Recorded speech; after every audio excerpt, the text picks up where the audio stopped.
नमस्कार दोस्तों, आपका स्वागत है मेरे चैनल पीसीएस हिंदी एकेडमी में। अभी तक मैं आप लोगों को क्लास 6 ज्योग्राफी की एनसीईआरटी का 3 चैप्टर पढ़ा चुका हूं। आज मैं आप लोगों को पढ़ाऊंगा चौथा चैप्टर। चैप्टर का नाम है मानचित्र। आइए देखें। आप पिछले अध्याय में ग्लोब के महत्व के बारे में पढ़ चुके हैं। ग्लोब में अध्ययन की कुछ सीमाएं होती हैं। जब हम पूरी पृथ्वी का अध्ययन करना चाहते हैं तब ग्लोब हमारे लिए काफ़ी उपयोगी साबित होता है। यदि हमें पूरी पृथ्वी का अध्ययन करना है तो ग्लोब हमारे लिए काफ़ी उपयोगी साबित होता है। लेकिन जब हम पृथ्वी के केवल एक भाग जैसे अपने देश, राज्यों, शहरों तथा गांवों के बारे में अध्ययन करना चाहते हैं तो यह हमारे लिए उतना उपयोगी साबित नहीं होगा। ऐसी स्थिति में हम मानचित्रों का उपयोग करते हैं।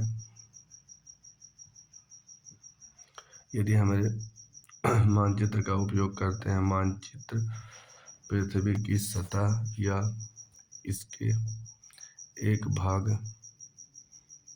का पैमाने के माध्यम से चपटी सतह पर खींचा गया चित्र है। लेकिन एक गोलाकार सतह को पूरी तरह से चपटा करना असंभव है। मानचित्र हमारी विभिन्न जरूरतों के लिए आवश्यक है। कुछ मानचित्र एक छोटे क्षेत्र को एवं कुछ तथ्यों को दर्शाते हैं। दूसरे मानचित्र में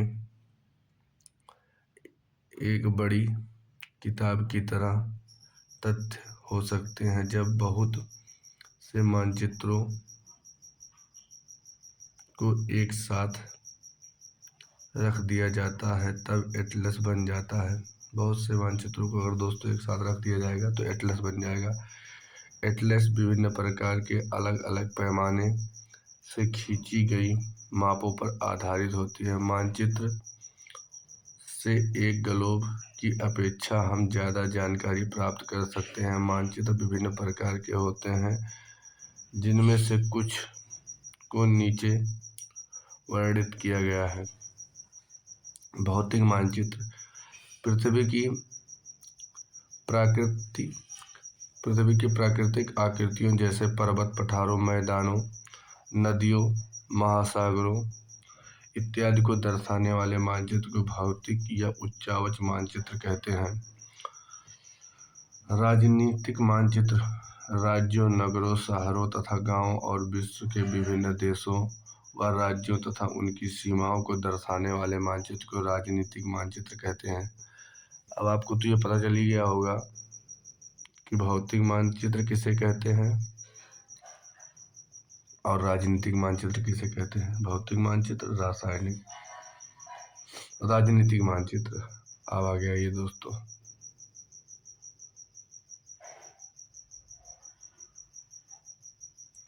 तीसरा आ गया थीमेटिक मानचित्र। कुछ मानचित्र विशेष जानकारियां प्रदान करते हैं, जैसे सड़क मानचित्र, वर्षा मानचित्र, वन तथा उद्योग आदि के वितरण दर्शाने वाले मानचित्र इत्यादि।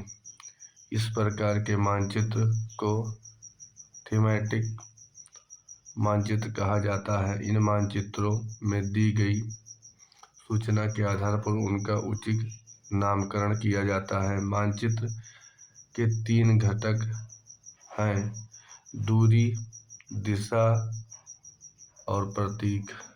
ये अगर पूछे कि मानचित्र के कितने घटक हैं तो आपको पता होना चाहिए कि मानचित्र के 3 घटक हैं: दूरी, दिशा और प्रतीक। अब आइए दूरी के बारे में जानते हैं।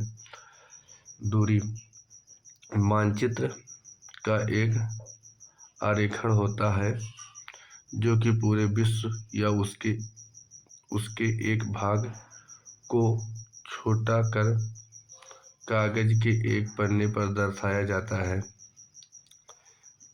या यह कह सकते हैं कि मानचित्र छोटे पैमाने पर खींचे जाते हैं, लेकिन इसे इतनी सावधानी से छोटा किया जाता है ताकि स्थानों के बीच की दूरी वास्तविक रहे। यह तभी संभव हो सकता है जब कागज पर एक छोटी दूरी स्थल की बड़ी दूरी को व्यक्त करती हो। इसीलिए इस उद्देश्य के लिए एक पैमाना चुना जाता है। पैमाना स्थल पर वास्तविक दूरी तथा मानचित्र पर दिखाई गई दूरी के बीच का अनुपात होता है। उदाहरण के लिए, आपके विद्यालय एवं आपके घर के बीच की दूरी 10 किमी है, जिसे मानचित्र पर 2 सेमी की दूरी पर व्यक्त किया गया है। इसका अभिप्राय है कि मानचित्र का 1 सेमी स्थल के 5 किमी को दर्शाया गया है। आपके रेखाचित्र का पैमाना होगा कि 1 सेंटीमीटर बराबर 5 किमी। इस प्रकार पैमाना किसी भी मानचित्र के लिए बहुत महत्वपूर्ण होता है। अगर आपको पैमाने की जानकारी है तो आप मानचित्र पर दिए गए किसी भी 2 स्थानों के बीच का दूरी का पता लगा सकते हैं। जब बड़े क्षेत्रफल वाले भाग जैसे महाद्वीप या देश को कागज पर दिखाना होता है, तब हम लोग छोटे पैमाने का उपयोग करते हैं। उदाहरण के लिए मानचित्र में 5 सेमी स्थल के 500 किमी को दर्शाता है। इसको छोटे पैमाने वाले मानचित्र कहते हैं। जब एक छोटे क्षेत्रफल वाले भाग जैसे आपके गांव या शहर को कागज पर दिखाना होता है, तब हम बड़े पैमाने का उपयोग करते हैं। जैसे स्थल पर 500 मीटर की दूरी को मानचित्र पर 5 सेंटीमीटर में दर्शाया जाता है। इस प्रकार मानचित्र को बड़े पैमाने वाला मानचित्र कहते हैं। बड़े पैमाने वाले मानचित्र छोटे पैमाने वाले मानचित्र की अपेक्षा अधिक जानकारी प्रदान करते हैं। मानचित्र 2 होते, छोटे पैमाने वाला, बड़े पैमाने वाला। जो बड़े पैमाने वाला छोटे पैमाने वाले मानचित्र की अपेक्षा अधिक जानकारी प्रदान करता है। दोस्तों इधर आइए, कुछ अब देखें, आओ कुछ सीखें। चित्र 4.1 में 1 को देखिए, वहाँ एक पैमाना बना है। इसका उपयोग स्थानों के बीच की दूरी मापने में किया जा सकता है। उदाहरण के लिए एक कुआं एवं वृक्ष के बीच की दूरी 5 सेंटीमीटर है। इसका मतलब यह होता है कि वास्तविक दूरी 50 मीटर है। अब एक पोस्ट ऑफिस ए एवं करीम के घर ई के बीच की दूरी 12 सेंटीमीटर है। इसका मतलब है कि स्थल पर यही दूरी 120 मीटर है, लेकिन आप एक पक्षी की तरह उड़कर सीधे ई से ए पर नहीं जा सकते, आपको सड़क पर चलना होगा। अब हम लोग पैदल तय की जाने वाली दूरी ई से सी, उसके बाद सी से एम, एम से बी तथा बी से ए को मापते हैं। सभी दूरियों को जोड़ दे, यह करीम के घर से पोस्ट ऑफिस तक की कुल दूरी होगी।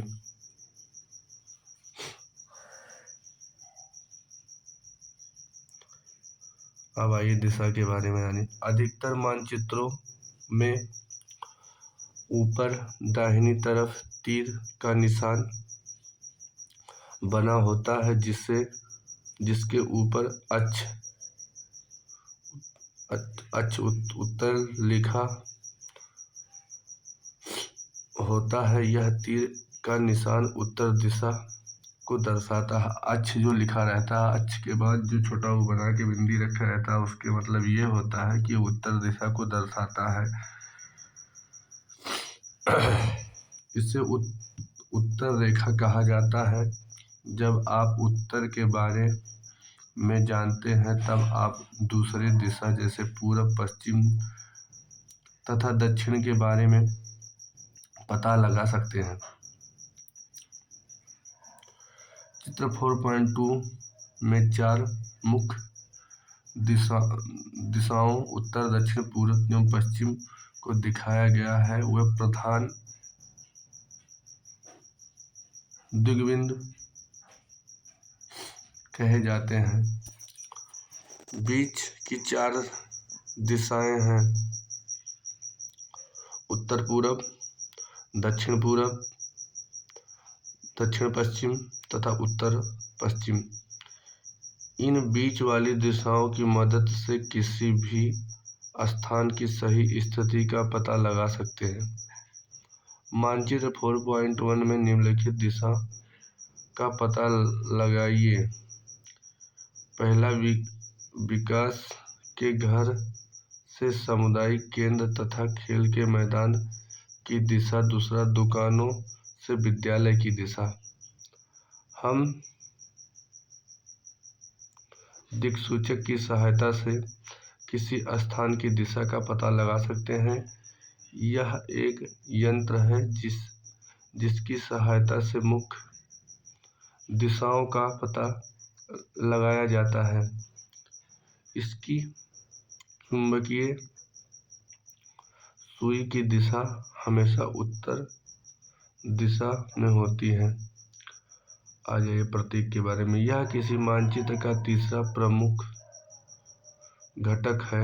किसी भी मानचित्र पर वास्तविक आकार एवं प्रकार में विभिन्न आकृतियों जैसे भवनों, सड़कों, पुलों, वृक्षों, रेल की पटरियों या कुओं को दिखाना संभव नहीं होता है। इसीलिए वे निश्चित अक्षरों, छायाओं, रंगों, चित्रों तथा रेखाओं का उपयोग करके दर्शाए जाते हैं। ये प्रतीक कम स्थान में अधिक जानकारी प्रदान करते हैं।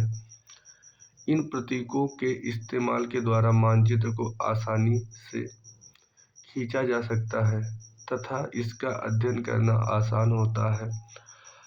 अगर आप एक क्षेत्र की भाषा को नहीं जानते हैं तथा आप किसी दिशा के बारे में नहीं पूछ सकते हैं, तब आप इन चिन्हों की सहायता के द्वारा मानचित्र से जानकारी प्राप्त कर सकते हैं। मानचित्र की एक विश्वव्यापी भाषा होती है जिसे सभी आसानी से समझ सकते हैं। इन प्रतीकों के उपयोग के संबंध में एक अंतरराष्ट्रीय सहमति है। ये रूढ़ प्रतीक कहे जाते हैं। कुछ रूढ़ प्रतीक चित्र 4.3 में दर्शाए गए हैं। विभिन्न रंगों का उपयोग भी इस उद्देश्य से किया जाता है। उदाहरण के लिए, सामान्यतः नीले रंग का इस्तेमाल जलाशयों, भूरे रंग पर्वतों, पीला रंग पठारों और हरा रंग मैदानों को दर्शाने के लिए किया जाता है। रेखाचित्र एक आरेखण है जो पैमाने पर आधारित न होकर याददाश्त और स्थानीय पर्यवेक्षण पर आधारित होती है। कभी कभी किसी क्षेत्र के एक कच्चे आरेखण की आवश्यकता वहाँ के एक स्थान को दूसरे स्थान के सापेक्ष दिखाने के लिए होती है। मान लीजिए कि आप अपने मित्र के घर जाना चाहते हैं लेकिन आपको रास्ते की जानकारी नहीं है। आप मित्र के घर के रास्ते को बताने के लिए एक कच्चा आरेखण बना सकते हैं। इस प्रकार कच्चे आरेखण को बिना पैमाने की सहायता से खींचा जाता है तथा इसे रेखाचित्र मानचित्र कहते हैं। खाका एक छोटे क्षेत्र का बड़े पैमाने पर खींचा गया रेखाचित्र खाका कहलाता है। जैसा कि बड़े पैमाने वाले मानचित्र से हमें बहुत सी जानकारी प्राप्त होती है, लेकिन कुछ ऐसी चीज़ें होती हैं जिन्हें हम कभी कभी जानना चाहते हैं, जैसे किसी कमरे की लंबाई चौड़ाई, जिसे मानचित्र में नहीं दिखाया जा सकता। उस समय हम लोग बड़े पैमाने वाला एक रेखा चित्र खींच सकते हैं, जिसे खाका कहा जाता है। दोस्तों, आप लोगों का आज चौथा चैप्टर भी समाप्त हो गया। जैसा होगा आप लोग कमेंट सेक्शन में बताइए। चैनल को सब्सक्राइब कर दीजिए, वीडियो को लाइक कर दीजिए और अपने उन मित्रों के पास पहुंचाइए जो एनसीईआरटी पढ़ने की शुरुआत की है, क्योंकि अगर एनसीईआरटी उनको पढ़ना है, ये वीडियो सामने लगा के रख लेंगे, अपनी बुक पढ़ेंगे तो चीज़ें ज़्यादा समझ में आएंगी। ठीक है, फिर हम आप लोगों को मिलते हैं अगले चैप्टर में। तब तक के लिए जय हिंद।